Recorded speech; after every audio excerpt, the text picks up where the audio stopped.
Bonjour et bienvenue à cette 22e rencontre organisée par Cyrano Éducation et l'ANRAT.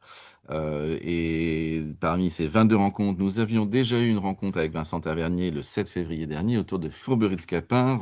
Donc je vais représenter rapidement Vincent Tavernier. Déjà enchanté, Vincent, de pouvoir échanger avec vous à nouveau. Donc Vincent Tavernier, vous êtes metteur en scène et directeur de la compagnie Les Malins Plaisirs, que vous avez créée en 1989 et avec laquelle vous avez monté plus de 130 productions, que ce soit dans le théâtre ou l'opéra. Vous êtes implanté à Montreuil-sur-Mer, où vous êtes actuellement, si je ne m'abuse.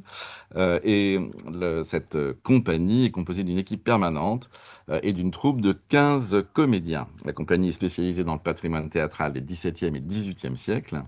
Vous développez un festival d'été, Les Malins Plaisirs, dont on voit d'ailleurs l'évocation derrière vous, et un festival en avril au Touquet, le Printemps Baroque. En tant que metteur en scène, vous avez monté 10 comédies, dont Les Fauves Peintres, vous en parlé il y a quelques semaines, et Le Médecin malgré lui, dont nous parlerons aujourd'hui, mais aussi Le Médecin volant en 2016, ou encore plus récemment, Le Misanthrope en 2024, mais aussi un certain nombre de comédies-ballets. Votre particularité est de monter toujours l'intégralité des textes, votre travail est reconnu et votre compagnie est considérée comme l'une des meilleures spécialistes des comédies-ballets de Molière. En 2022, pour le 400e anniversaire de la naissance de Molière, vous avez monté Le Malade imaginaire, Le mariage forcé, Le Sicilien ou L'amour peintre, qui ont tourné un peu partout en France et aussi enregistré Les Fâcheux à la demande du Centre de musique baroque de Versailles et de France Musique.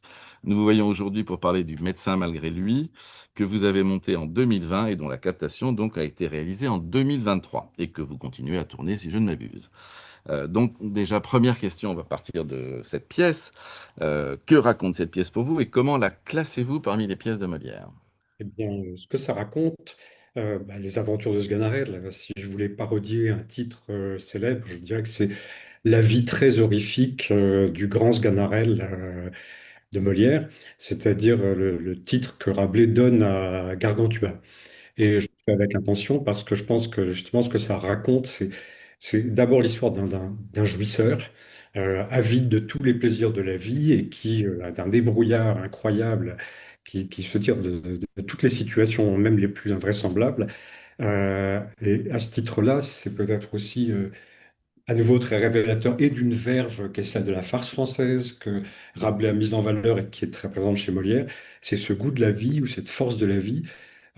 Si on voulait encore synthétiser davantage, Sganarelle, c'est cette espèce de force brutale qui va secouer, réveiller toute cette maison géronte dans laquelle tout est tristesse, maladie et colère, et dans lequel lui va ouvrir les portes des fenêtres et faire circuler un air parfois violent, c'est le moins qu'on puisse dire. Mais après tout, est-ce qu'on n'a pas tous besoin d'espèce de grands coups de fouet d'air iodé qui réveillent tout le monde? Alors, après à se demander comment classer cette comédie par rapport aux farces de Molière, par rapport aux comédies de Molière, ce que je peux dire, c'est que, bon, d'abord, ça doit être une comédie qui a certainement une valeur, puisque elle compte parmi les plus jouées du répertoire. Donc, il doit y avoir une raison. Euh, Deuxièmement, euh, plus on la joue, plus nous la jouons, nous, plus nous l'aimons. Quand nous l'avons créée au tout début, dans des circonstances qui étaient un peu particulières, parce que c'était à l'été 2020, en plein Covid, donc il fallait des répétitions très centrées, très spécifiques pour le faire. On l'a créé devant des salles qui étaient forcément remplies qu'à moitié parce qu'il fallait respecter des choses. Il y a eu un côté, une forme de contrainte comme ça. Et puis, au fur et à mesure qu'elle a été jouée dans des conditions plus normales, et puis qu'on a accumulé le nombre de représentations, on a l'impression que chaque fois, on redécouvre quelque chose, une couche, des circonstances, des détails auxquels nous n'avions pas pensé. Donc, c'est vrai qu'elle est souvent catégorisée comme une petite comédie de Molière, et c'est vrai que c'est le programme privilégié des élèves de sixième, cinquième, des collégiens. Et je pense que c'est à juste titre, parce que c'est vrai que cet aspect presque marionnette, farce, rempli de gags, la rend très accessible à un public d'adolescents. Mais ça se révèle aussi, c'est d'abord, ça n'a pas été écrit pour des adolescents, ça a été écrit pour des adultes. Et c'est vrai que ce côté comédie, enfin du moins farce, avec ses audaces et sa liberté de ton, à mon avis, en fait une pièce d'adulte. Euh, voilà, revenez sur le succès qu'a connu cette pièce et que continue d'avoir cette pièce. Et pourtant, je pense à ce que dit Georges Forestier sur la pièce dans sa magnifique biographie qui était parue chez Gallimard. Euh, il y a des fragilités dans la construction dramaturgique euh, liées aux différentes sources dont Molière s'est inspiré, le fabliau du XIIIe du vilain Mire, le paysan médecin, où de fait ce fabliau évoque une épouse battue qui se venge en faisant croire à des inconnus en quête d'un médecin que son mari doit recevoir des coups pour s'avouer médecin. Le schéma du médecin volant, que vous connaissez bien, créé en 1659, donc quelques années auparavant. Une jeune fille contrariée dans ses amours se fait passer pour malade. Son père envoie quérir un médecin et c'est un faux médecin qui se présente. Et aussi celui de l'amour médecin, créé un an plus tôt avant Le médecin malgré lui, donc, euh, par Molière, où le faux médecin Clitandre n'est autre que l'amant de la fille dont le père refuse de la marier et qui feint dès lors d'être malade. Donc voilà, il y a quand même ces trois sources, mais du coup, ce que dit Georges Forestier, c'est que le personnage de Sganarelle passe de fagotier à valet balourd dans l'acte 2, puis à valet rusé dans l'acte 3. Comment est-ce que vous avez ressenti ces fragilités dramaturgiques dans votre travail et comment les avez-vous dépassées? Je fais peut-être mon Moliérolâtre. Je trouve très suspect toujours de dire que Molière a fait des fragilités de construction, par exemple. Euh, on est en 1666. Il vient d'écrire Le Misanthrope. Enfin, Molière a besoin de personne. Il maîtrise son métier de façon absolue. C'est une série quasiment de chefs-d'œuvre qui arrivent dans cette période-là et qui vont se succéder. Donc la question, c'est plutôt toujours avec Molière de se dire pourquoi est-ce qu'il a fait ça? S'il a fait ça, c'est qu'il avait une bonne raison. Et s'il l'a bâti comme ça, c'est que c'était très prémédité dans sa tête.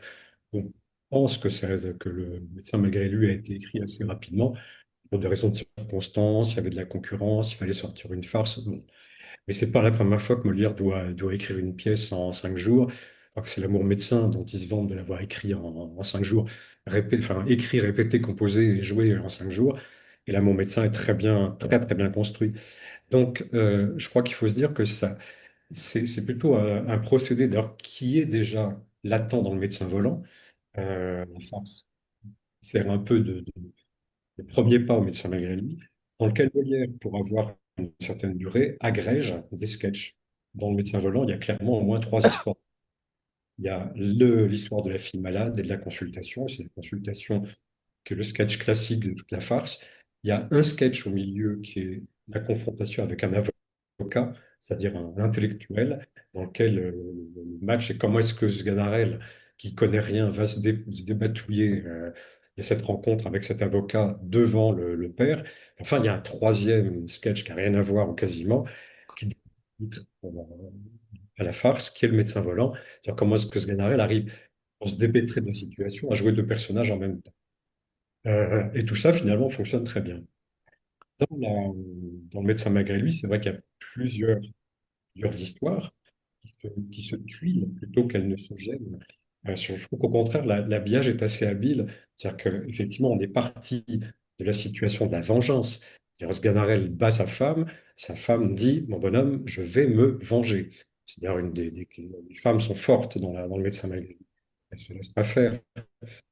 Donc elle va se venger. Et arrive la seconde histoire, qui est celle de la fille muette et des deux valets qui cherchent un médecin, un grand médecin. Là, il y a rencontre entre les deux récits, et à partir de là, ça peut enclencher le deuxième acte, c'est-à-dire comment le médecin s'en va à la ville, comment il va chez Géronte, et comment est-ce qu'il va faire cette consultation totalement loufoque, dans laquelle finalement il arrive à avoir gain de cause. Et puis, à la fin de ce deuxième acte, va se greffer la troisième intrigue, qui est celle du jeune homme, des jeunes gens amoureux. On va comprendre, on va apprendre enfin que Lucien, de la jeune fille, n'est pas muette, c'est un stratagème qui fait pour retarder son mariage avec le vieil Horace. Et c'est Léandre qui va se déguiser en apothicaire et qui, à son tour, mène la mécanique, puisque c'est lui qui suggère à Sganarelle, contre espèce sonnante et trébuchante, de le faire passer pour un apothicaire. Mais finalement, tout ça est habilement tuilé. Enfin, j'ai pas l'impression d'une juxtaposition, j'ai plutôt l'impression d'une tresse dans laquelle il y a plusieurs fils de couleurs qui habilement tantôt montent, tantôt descendent. Et il s'est même amusé, Molière, probablement aussi pour que sa pièce dure un certain temps, à rentrer des sketchs qui sont en rapport, mais qui auraient très bien pu sauter jusqu'à un certain point. le sketch de troisième acte de la consultation avec Thibaut et Perrin, bon, voilà, c'est une séance de clownerie en tant que telle. De la même manière que le lutinage qui suit immédiatement après entre Sganarelle et Jacqueline, la nourrice, est déjà bien amorcé dans l'acte 2, mais n'était pas indispensable. En revanche, il y a un sketch qui est très intéressant et qui, quelquefois, est coupé dans les représentations. C'est au premier acte, l'arrivée de Monsieur Robert.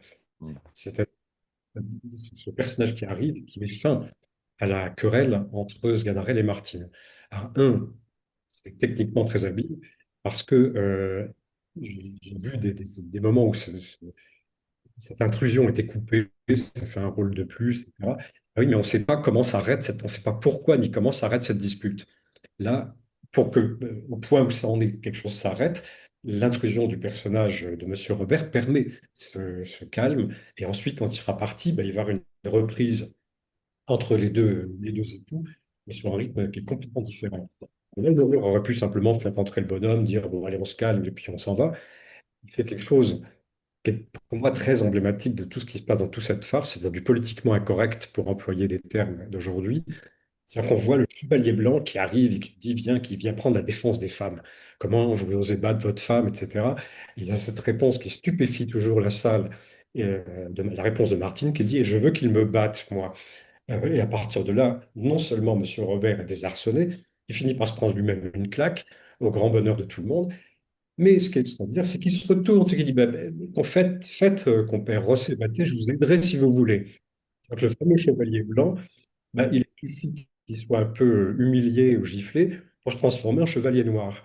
Et là aussi, c'est très bien fichu, c'est très surprenant, mais comme quoi, c'est ce qui peut apparaître comme juste des briques qui feraient du bric-à-brac, c'est plutôt des choses très, très bien introduite pour aller dans le sens de cette farce, enfin, de cet esprit de liberté de la farce, de cette inconvenance de la farce, et ça vient toujours au bon moment. Je pense également, j'ai lu à propos du médecin malgré lui que, par exemple, à la fin de l'acte 2, Ganarelle propose un remède absurde et qui n'a aucun sens pour guérir la fille muette.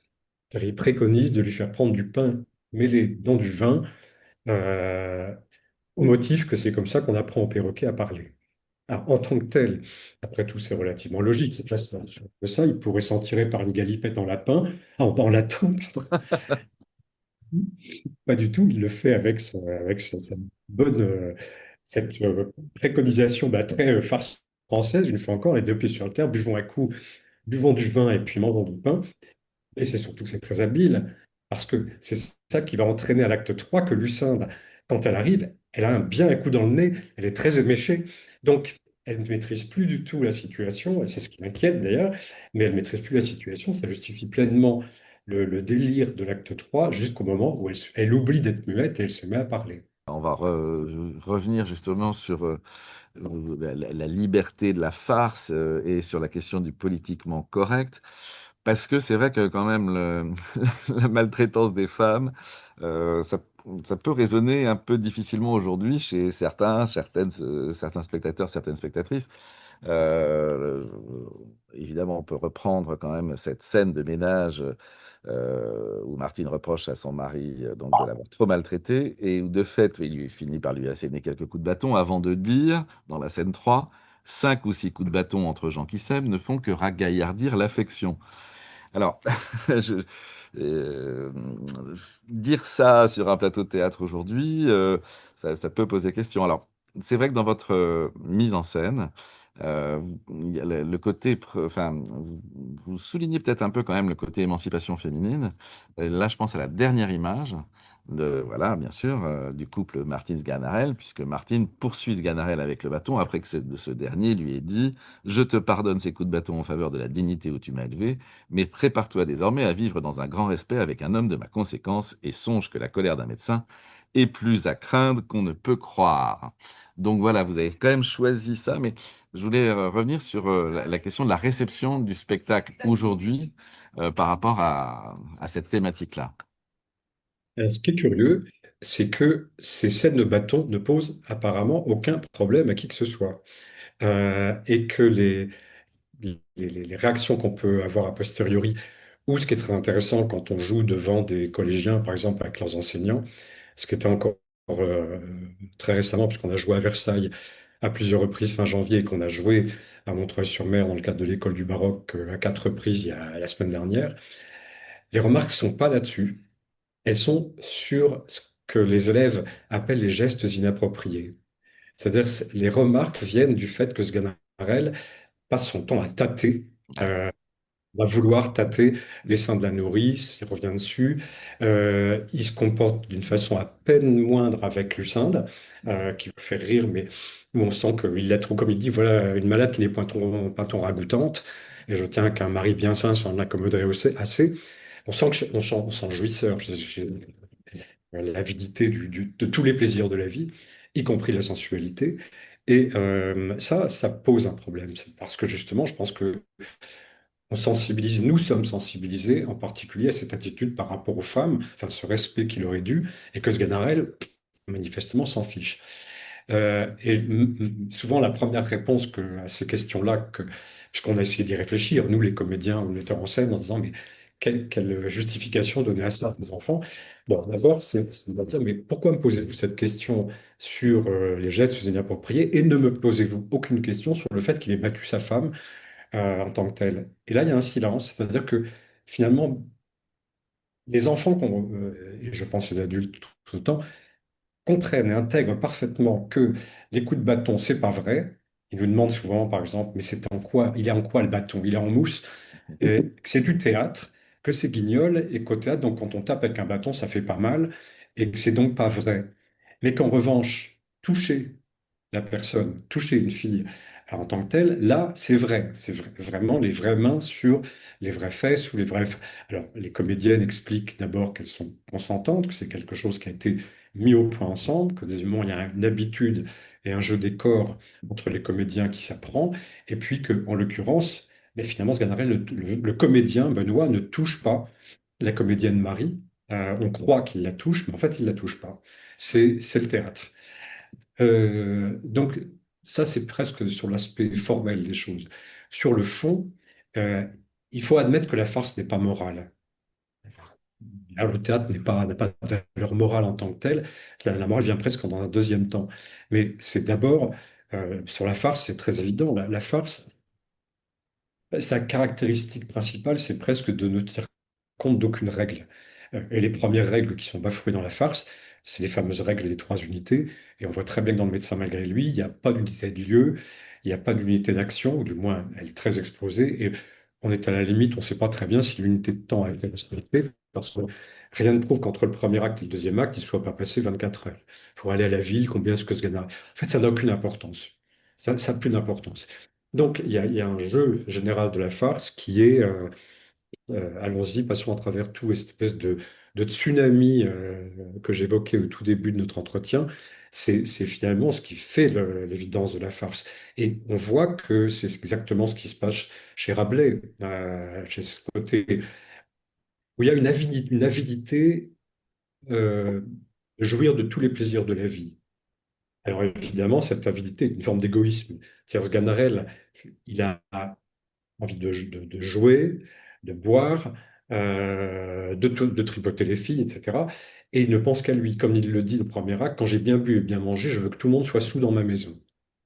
Il y a une forme de générosité qui justifie rien. Personne ne dit que Sganarelle est le bon et fait bien. Le théâtre ne montre pas forcément des bons personnages, des personnages qui sont toujours de valeur. Dieu sait si dans Richard III de Shakespeare, on ne montre pas des personnages qui soient des exemples de bonne tenue en société. Mais même Don Juan, pour rester chez Molière, c'est évidemment le contre-exemple total. Ce qui est singulier, c'est que pour reprendre Richard III ou Don Juan, ils sont punis à la fin. Le ciel leur tombe sur l'un et la mort attend l'autre. Alors que Sganarelle, à part se prendre quelques coups de bâton de temps en temps, mais il n'est pas puni. Alors, il manque d'être pendu. OK. Mais hop, hop, hop, hop, on s'en sort par un dénouement invraisemblable qu'est le Deus Machina qui me dit. Et non seulement il n'est pas puni, mais il va rester médecin. il va continuer à faire le médecin, alors qu'il n'a pas plus de diplôme après qu'au début.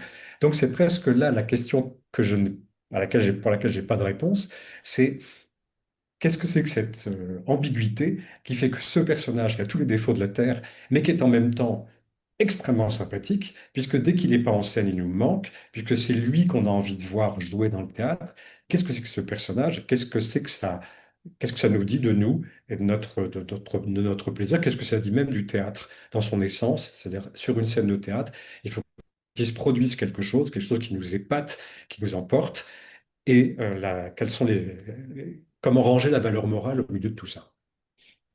Parlant de valeur morale, il y a aussi un aspect un peu particulier dans le texte, c'est les évocations d'une forme de pensée libertine de Molière. Voilà, le médecin malgré lui est créé 2 ans après Tartuffe et toutes les polémiques qui ont suivi. Et il y a des références à la crédulité en matière de religion, hein. C'est-à-dire qu'on retrouve la tradition du Christ médecin, le Christ qui a soigné le paralytique de Capharnaüm, la fille de Jaïr, puis un muet.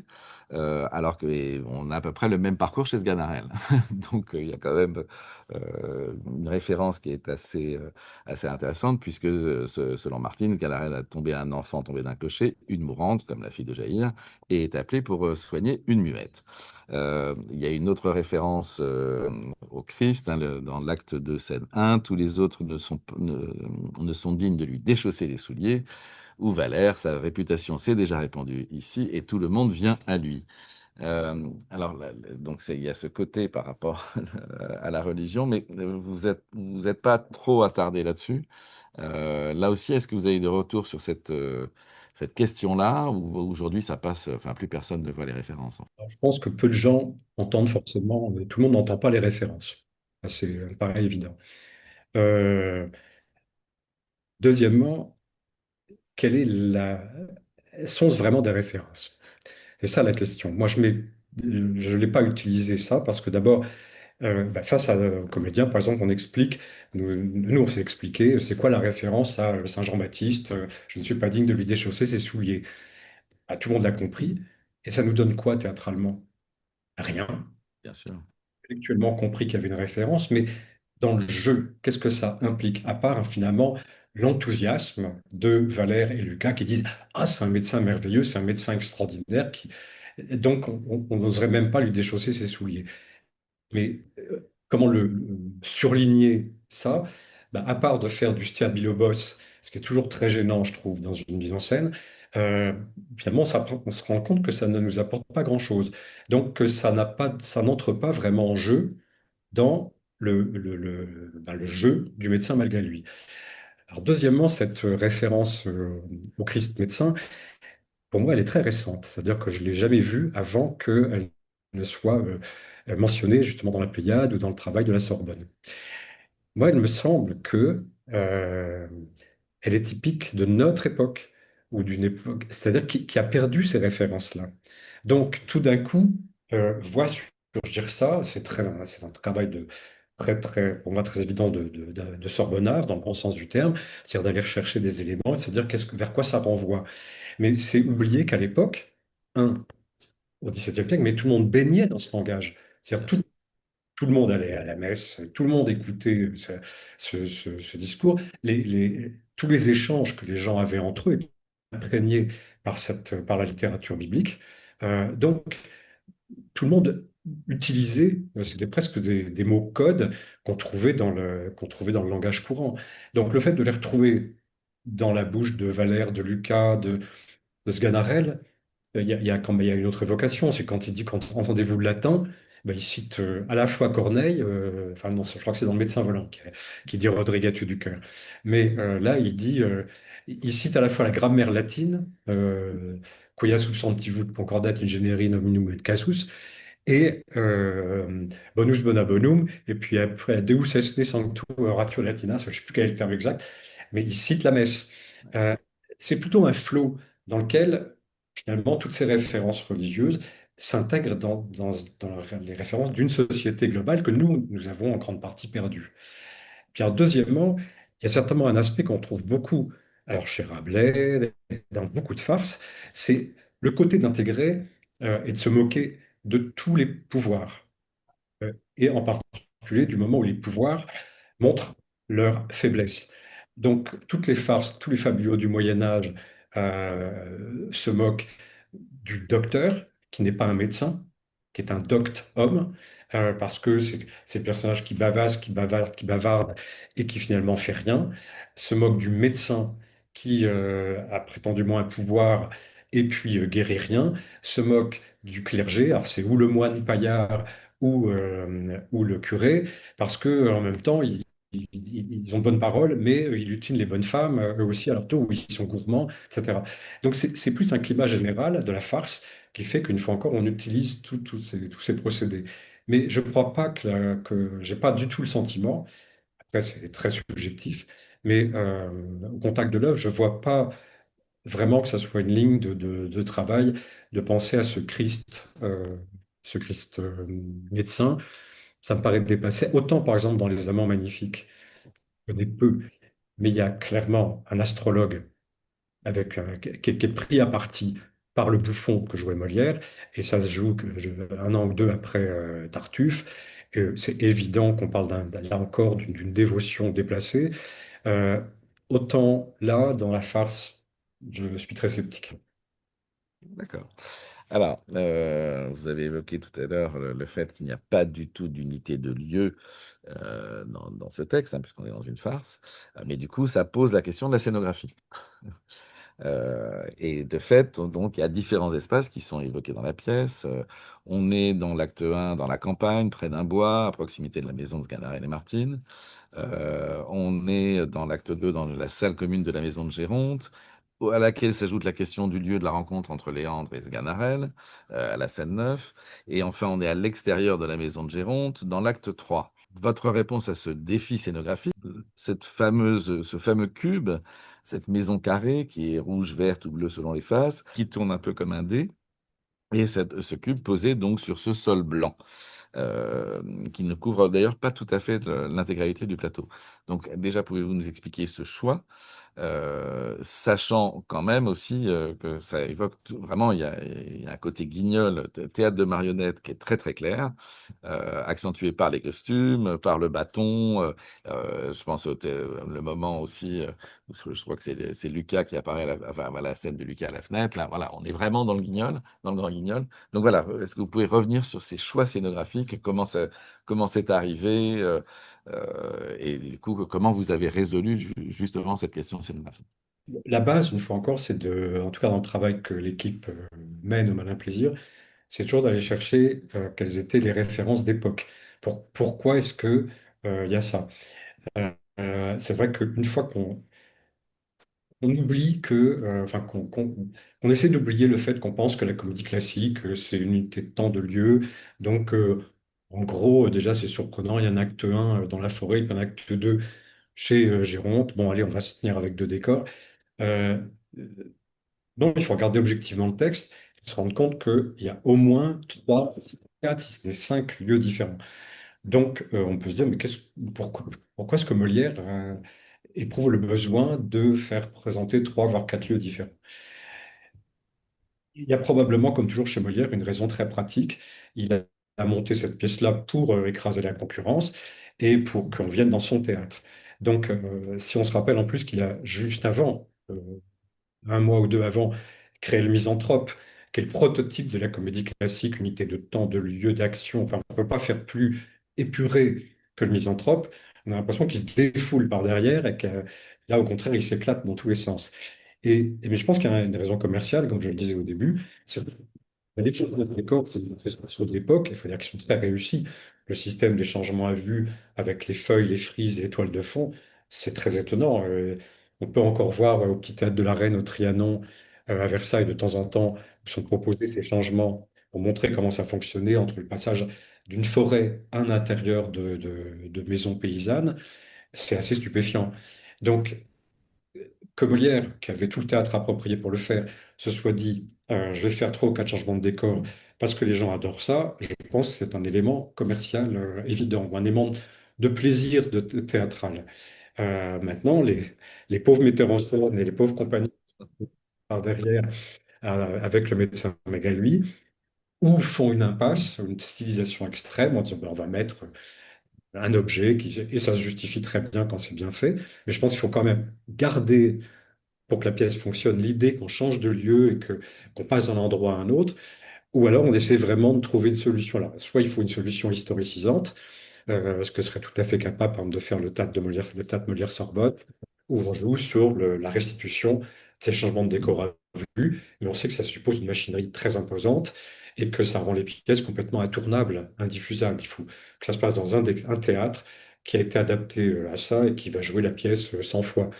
Et pourquoi pas, il pourrait y avoir à Paris un théâtre historicisant dans lequel on présente les œuvres avec cette reprise des décors à l'ancienne. En ce qui nous concernait, c'était évidemment pas possible. Donc là, mais je voulais qu'on arrive à respecter cette idée qu'il y avait plusieurs endroits différents et qu'on le voit clairement. Et c'est en réfléchissant avec l'équipe qui est toujours celle avec laquelle je travaille, Eric Plaza pour les costumes, Claire Niquet pour le décor et Carlos Pérez pour la lumière, que c'est Carlos Pérez qui nous a dit, mais pourquoi, au lieu de chercher unifiez-vous pas tout ça autour d'un cube? Et faisons tourner le cube. Donc c'est l'idée de base, ça a été de dire, ben, il y a quatre faces et on va pouvoir faire quatre décors. À partir de là, le travail de Claire Niquet est arrivé sur la couleur, donc la simplification, le tapis blanc, mais qui est aussi une demande de Carlos, parce que ça permettait de faire ressortir avec la lumière la vivacité des costumes et des décors. Et puis après, le fait, par exemple, d'ouvrir un peu comme une maison de poupée la maison de Sganarelle, ou de faire apparaître une zone, hein, justement, de rencontre discrète entre Léandre et Sganarelle, quand Sganarelle vend la mèche, révèle qu'il n'est pas médecin. Bon, tout ça permettait de créer un joli objet euh, qui plaît toujours aux spectateurs, qui nous amuse beaucoup. Il a fallu apprendre à le manipuler, parce que quand on est à l'intérieur et que la boîte tourne, on ne sait plus de quel côté on sort, on croit rentrer. Au début des répétitions, c'était fascinant. Les comédiens sortaient et ils se trouvaient face à la coulisse cour et non pas à l'entrée principale. Ils s'étaient perdus dans les portes.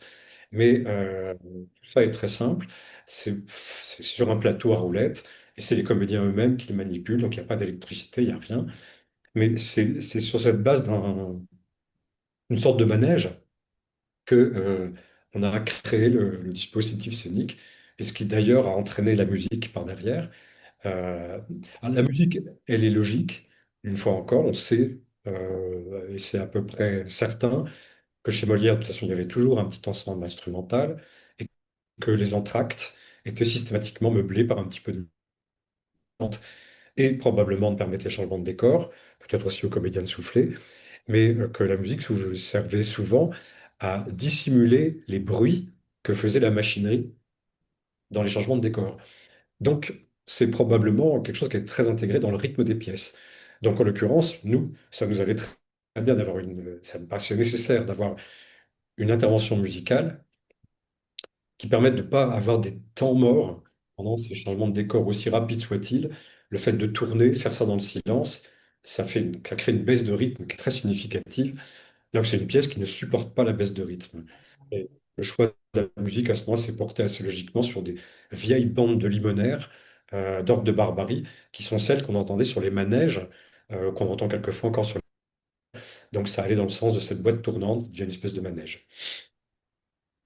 Vous avez, tout à l'heure, avant de commencer, euh, vous avez évoqué le fait que ça frappe énormément les collégiens qui viennent voir le spectacle et donc peut-être nous montrer la fameuse boîte que des collégiens ont réalisée après avoir vu le spectacle. Ah ben voilà la boîte en question. Alors voilà, c'est un petit cadeau que nous ont fait les élèves du collège du Bras d'Or, près de Montreuil-sur-Mer, à Écuire, qui étaient venus voir le spectacle. Alors c'est parce que aussi tous ces élèves-là, on les rencontre régulièrement.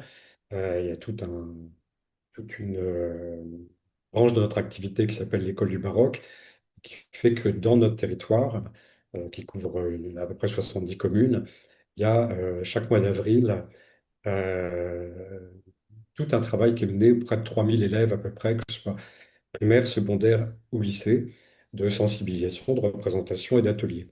Et c'est les élèves qui ont vu le médecin, malgré lui, en général, l'aiment beaucoup. Et là, c'est vrai qu'on a eu la surprise qui nous renvoie à une forme de remerciement en nous présentant cette boîte. qui est complètement démontable. Alors, on a droit à notre publicité à l'intérieur.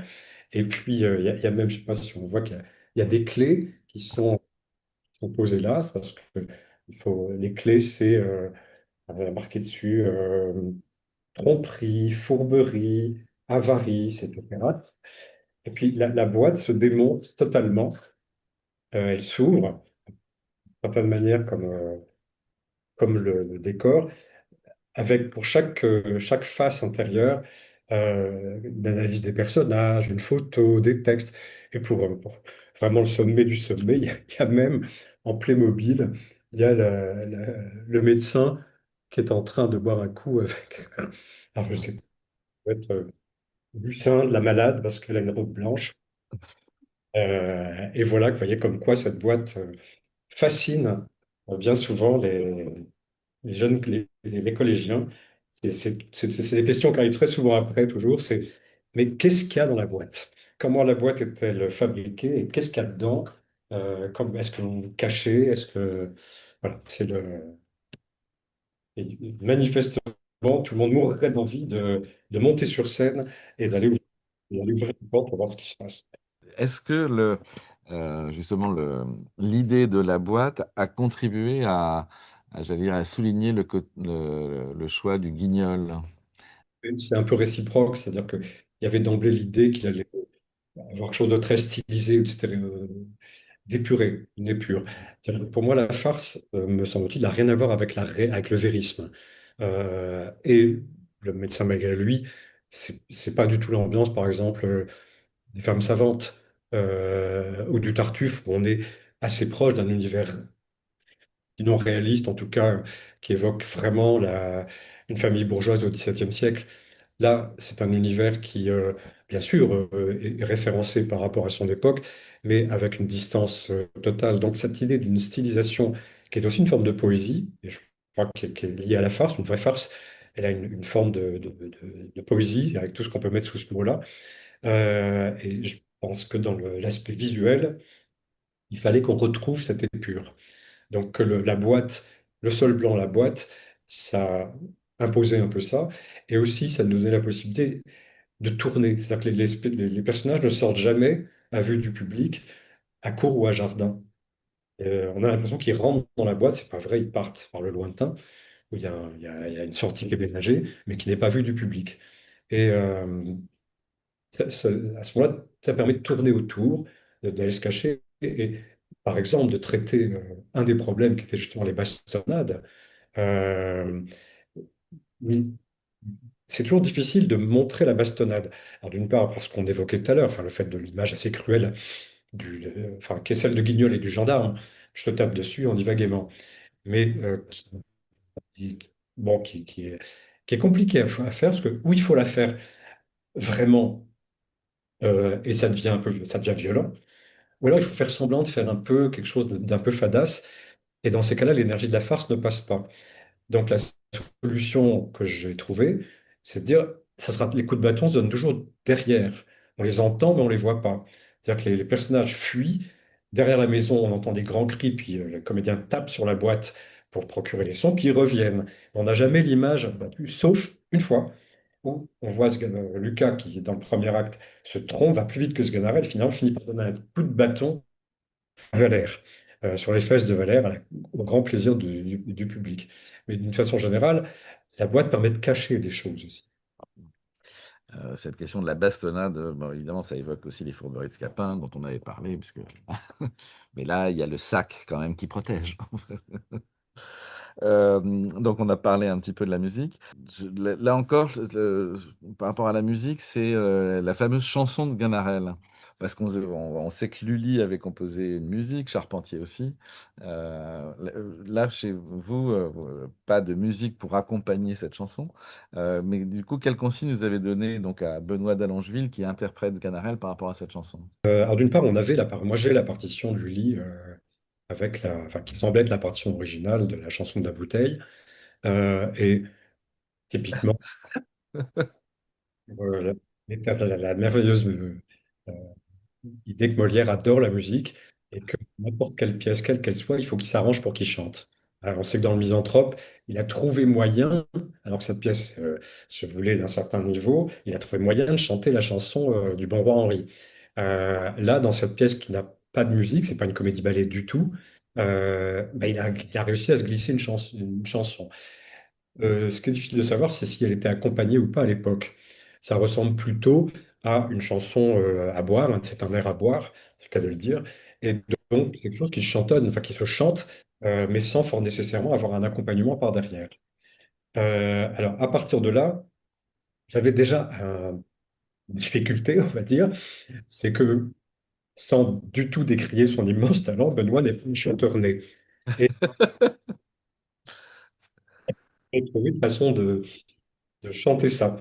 Donc, on est arrivé à une forme de demi-chantonnement où on a oublié la musique originale et on a essayé de trouver une solution. D'ailleurs, c'est anecdotique, mais c'est pas Benoît qui a créé le rôle, c'est Maxime Costa dans la première version, celle de 2020.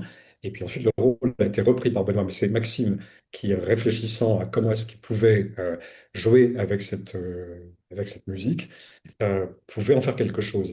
La consigne sur laquelle nous étions partis, c'est qu'une fois encore, si Molière avait voulu cette musique, c'était pour se faire plaisir probablement, mais c'était aussi parce que c'était un petit sketch. Il fallait qu'en tant que tel, ça raconte quelque chose et ce soit un moment propice à montrer les qualités, les défauts de Sganarelle. Donc à partir de là, c'était évident qu'il y avait un jeu que Molière devait faire avec sa bouteille à la main. Ça, on en est absolument convaincu, persuadé. Comment est-ce que Sganarelle pouvait restituer ce jeu? Donc Benoît l'a enrichi à sa manière à partir d'un canevas qui était celui de Maxime. Mais vous voyez qu'elle est en partie chantée. C'est-à-dire qu'il y a une partie qui est chantée, puis on repasse au texte parlé, et puis on repasse au chanté, et on repasse au texte parlé, tout en jouant avec ces alentours de cette bouteille, en essayant de se dire quels sont les gags qui font que c'est vraiment opportun pour montrer ce qu'il en est. Tout à l'heure, je me rends compte qu'on n'a pas tout à fait évoqué les costumes et la question aussi des sources finalement, enfin même si on a évoqué quelques-unes, mais des sources pour travailler ces textes. Et vous nous avez envoyé le fameux frontispice de l'édition de 1667 pour nous expliquer comment vous avez, enfin voilà, quel problème ça pose de partir de ces frontispices, donc ces fameuses pages qui illustrent en fait l'édition du médecin malgré, cette page qui illustre l'édition du médecin malgré lui de 1667, donc sur laquelle vous êtes attardé. Alors, la question des costumes, c'est toujours de se demander, faut-il faire des costumes d'époque, faut-il les réinventer, faut-il... Euh, pour garder cet aspect un peu marionnette que vous évoquiez et un peu distancié, stylisé, c'est vrai qu'on est revenu à des costumes qui suggèrent le XVIIe siècle. Une fois cette option prise avec Éric Plaza-Cochet, euh, on a essayé de ça, on s'est demandé quelles étaient déjà les choses qui étaient indiquées dans la pièce. Souvent, dans les pièces de Molière, il y a des détails qui nous disent ce que les personnes portent. Bon, ben, chez Sganarelle, il y a déjà cette description qui est donnée par sa femme au début. C'est un habit jaune il porte un habit jaune et vert avec une fraise. Donc, on peut ne pas en tenir compte, bien sûr, mais c'est quand même plus commode d'en tenir compte. Ça suscite d'ailleurs des questions, souvent de la part des collégiens, qui nous disent, mais il porte pas, votre Sganarelle ne porte pas un habit de bûcheron. On leur demande, c'est quoi un habit de bûcheron? Là, ça devient plus flou, mais on leur explique ensuite que Sganarelle, pour Molière, c'est un personnage type comme Charlot pour Charlie Chaplin. Et donc, que dans toutes les pièces où il joue Sganarelle, elles sont nombreuses, il porte généralement, le même costume avec ces bandes qu'on voit très bien sur la gravure. Donc, on a demandé à Eric de faire en sorte que il propose un habit qui soit non pas une copie de l'habit de Sganarelle, mais qui reprenne ses couleurs et qui reprenne les bandes. En fait, on ne le voit pas sur cette photo-là, sur cette image-là, on le voit sur l'autre frontispice où il prend des coups de bâton. Mais intéressant ici, dans l'image que vous présentiez à l'instant, il y a quelque chose qui prête toujours à interrogation au début de l'acte 2, c'est que Sganarelle rentre chez Géronte et commence à lui dire Monsieur le médecin. Et là, Géronte l'interrompt en disant que je ne suis pas médecin, comment vous n'êtes pas médecin? Et hop, coup de bâton, puisque histoire de pouvoir replacer des coups de bâton, faire bouger la maison, ce gars-là, Géronte, on rentre dans cette logique de on fait bouger tout le monde, mais aussi, évidemment, avec la gag énorme sur le fait que ce gars-là va dire est-ce que, a priori, personne ne semble entendre, je n'ai jamais eu d'autre licence que ces coups de bâton. En fait, il vend la mèche devant tout le monde et manifestement, personne ne l'entend. Et ça impose aussi la question de la crédulité dans l'ensemble de la pièce. Mais ici, en ce qui concerne directement les costumes, on se pose la question, c'est de dire, mais pourquoi est-ce que ce Ganarelle prend Géronte pour un médecin? Et la réponse, on l'a sur le frontispice. C'est que là, on voit très bien comment Géronte est habillé exactement sur le modèle des pantalone italiens, c'est-à-dire qu'il a une grande houppelande sombre, probablement noire, sur un juste au corps, il a une collerette et il a un grand chapeau. L'habit que porte Sganarelle à côté, qui cette fois-ci est costumé en médecin, il a un grand manteau sombre, une grande collerette et un chapeau. C'est-à-dire qu'il y a un jeu, il y a un gag sur le fait que l'habit que portait Antalone Géronte, le vieillard, est sensiblement le même que celui que porte Sganarelle. Donc, c'est des références comme ça qui nous permettent de dire, ah bah tiens, voilà comment est-ce qu'on pourrait faire en sorte de rendre possible le gag. Et on a choisi un habit pour Géronte qui soit effectivement proche de ce type de costume, ce qui permettait d'ajouter aussi que, et ça c'est une interprétation, mais la veuf, on est dans une maison, une fois encore, où manifestement, il n'y a pas de Madame Géronte. On sait qu'il a un petit garçon en nourrice, puisqu'il dit que c'est la nourrice d'un petit enfant que j'ai, mais qu'il a dit que sa fille était sa fille unique. Donc, tout ça contribue à donner des pistes, tant pour les costumes que pour l'explication du jeu général et de l'atmosphère de la maison dans laquelle rentre ça. Mais déjà, revenir sur la question de la distribution. Donc, puisque le Benoît d'Allongevine qui joue ce Ganarelle a un physique quand même assez. Voilà, il est très grand, il est imposant. Est-ce que sa taille était un enjeu? C'est-à-dire le choix de le distribuer dans ce rôle par rapport à le fait d'abuser de son pouvoir, de sa taille, de sa force, etc. Alors, non, sa taille n'a pas été un enjeu en tant que tel. Une fois encore, il faut rappeler que nous Oui. sommes une troupe et que j'y tiens beaucoup. C'est-à-dire que pour cette comédie, comme pour la plupart de celles que nous jouons, je n'ai pas été engagé des comédiens ou des comédiennes nouveaux. En fonction de ça, je prends l'équipe qu'on a, qui est composée de trois femmes et 6 hommes, et sur les circonstances, de voir quels seraient les rôles qui conviendraient le mieux. Ce qui fait d'ailleurs qu'on ne monte pas n'importe quelle pièce, par exemple, de Molière, parce que bah, certaines n'ont pas vraiment d'équivalent dans la compagnie. Alors, en l'occurrence, Benoît, c'est plutôt sa force, son côté presque tellurique, il a une puissance de jeu et il peut être à la fois paillard, gaillard et presque inquiétant à certains moments, effectivement. Euh, il joue actuellement pour la compagnie Narcisse en tournée en France une pièce de Zola qui est La Terre, dans laquelle il présente un paysan et il est très impressionnant là-dedans, dans un registre complètement différent. Mais pour moi, il avait cette espèce de puissance, de caractère que pouvait être celle de Sganarelle. Donc c'est à cause de ça que je lui ai proposé ce rôle.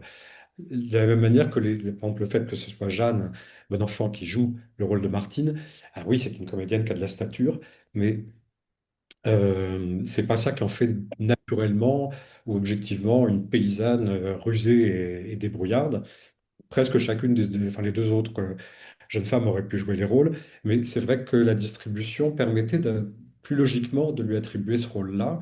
Et c'est comme ça que se sont faites les choses. C'est-à-dire, c'est comment est-ce que dans une compagnie, chacun trouve sa juste place. Et tant mieux, c'est le but du jeu, c'est que justement, elle trouve exactement sa place. Il faut se dire que Jeanne, c'est celle qui joue Célimène dans le Misanthrope, par exemple. C'est qui joue Arsinoé dans le Misanthrope. Donc, il y a des jeux comme ça de relais qui sont intéressants. Moi, ce qui m'amuse beaucoup dans cet esprit de troupe, c'est de penser que Lucas et Jacqueline, qui sont les deux maris et femmes du médecin malgré lui, qui sont des paysans et paysannes un peu mal dégrossis, sont réciproquement Célimène et Alceste dans le Misanthrope. Quelle scène du Médecin malgré lui conseillerez-vous à des élèves de jouer et avec quelles consignes de jeu? Ça, c'est une question qui est difficile parce que je trouve que dans le médecin Magal, tout est bon à prendre.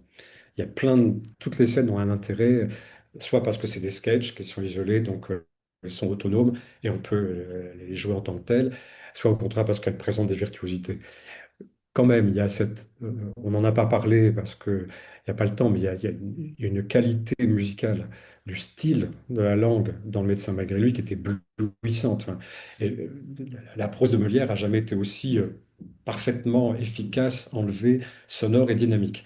Donc, de toute manière, par rapport à l'expression orale et euh, le fait de la maîtrise de cette expression, le travail sur la langue drue, très française, très farce française du médecin malgré lui est très bonne à prendre en compte et à exiger, qui est justement cette espèce de qualité de phrasé.